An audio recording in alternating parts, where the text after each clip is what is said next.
कर लेते हैं। देवांशी बताइए, न्यूरेका क्या चल रहा है इसमें? बिल्कुल दीपांशु, आप देखिए पिछले एक महीने में अगर आप इस स्टॉक को देखें तो करीब 120% से ज़्यादा के मूवमेंट ऑलरेडी ये स्टॉक बता चुका है। और इसकी फंडामेंटल रीज़न यही है कि जो प्रोडक्ट्स की बिक्री ये कंपनी करती है, जो ऑक्सीमीटर हम देखते हैं उसकी बिक्री करती है, साथ ही थर्मोमीटर की बिक्री करती है, तो इनके जितने भी प्रोडक्ट्स हैं वो कोविड-19 में यूज़ होते हैं। और अब हम देखते हैं धीरे धीरे हर घर में ये जो प्रोडक्ट्स हैं उसकी बिक्री होती हुई दिख रही है। और इसी के चलते जो सेकेंड वेव इतनी तेज़ी से आता हुआ दिखा था कोविड का, तो इनकी जितने भी प्रोडक्ट्स हैं उनकी बिक्री तेजी से बढ़ती हुई दिखी। इनका मार्केट शेयर भी काफी था, धीरे धीरे इनका मार्केट शेयर बढ़ाने की भी योजना थी। तो कुल मिला के इसी के चलते हम देख रहे हैं कि आपने देखा कि पहली छमाही में इतने ज्यादा मूव्स जो हैं वो न्यूरेका में आते हुए दिखा। हाल ही में ये जो कंपनी है वो लिस्ट होती हुई दिखी थी, लेकिन आप देखिए जिस तरह से इसकी जो वैल्यूएशन है वो भी इस पिछले एक महीने में तेजी से बढ़ते हुए दिखे हैं।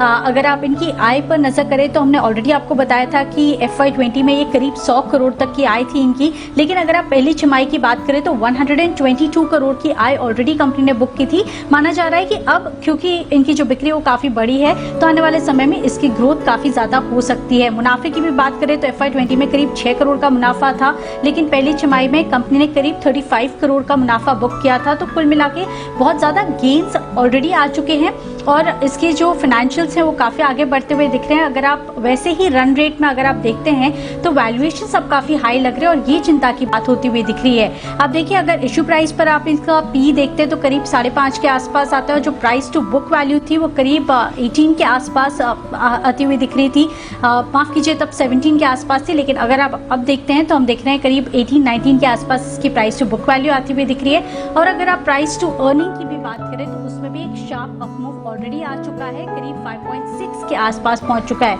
तो अब ये देखना होगा कि अगर इसी रन रेट के हिसाब से इस कंपनी ने फाइनेंशियल्स पोस्ट किए हैं, जो रेवेन्यूज हैं, पैच है, वो इसी रन रेट के हिसाब से बढ़ते हैं, तो भी क्या इस वैल्यूएशन पर ये स्टॉक इन लेवल्स पर सस्टेन करता हुआ दिखेगा या नहीं, क्योंकि लगातार कई दिनों से अपर सर्किट लगता हुआ दिख रहा है 5% का और 123-124% तक का अपमूव ऑलरेडी ये स्टॉक बता चुका है।